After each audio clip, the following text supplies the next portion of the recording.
চলুন আজকে আপনাদেরকে দেখাই পিহুর শোয়ার ঘর। এটা পিহুর রুম, এইটা হচ্ছে পিহুর গাড়ি, তার ঠিক বেডের পাশে থাকে।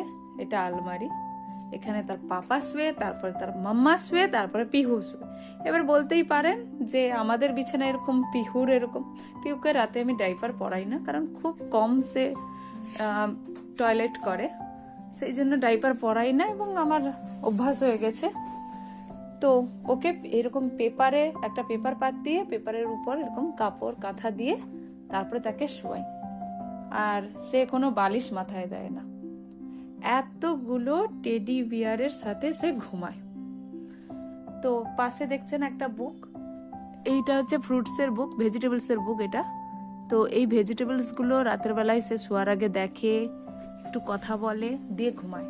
এই পুতুলগুলো যে আছে সবগুলো পুতুলকে সে আদর করবে, স্পেশালি মাংকিকে। মাংকি হচ্ছে তার বন্ধু, এতটাই প্রিয় বন্ধু যে তার একটা চোখ কানা করে দিয়েছে।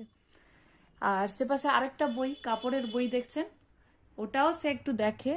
ঠিক আছে, এই পুতুলটাকে একটু নিয়ে সাউন্ড করে এরকম প্যাপু, তারপরে সে ঘুমায়। আপনাদেরকে আজকে শেয়ার করলাম, আর এটা স্মৃতি হয়ে থাকবে যে এইভাবে ছোটবেলায় পিহু এইভাবে ঘুমাতো। ও বড় হলেও দেখবে এই ভিডিওটা, এবং আপনারাও দেখলেন ছোট্ট পিহুর শোয়ার জায়গা। এটা পিহুর রুম। টাটা, ভালো থাকবেন।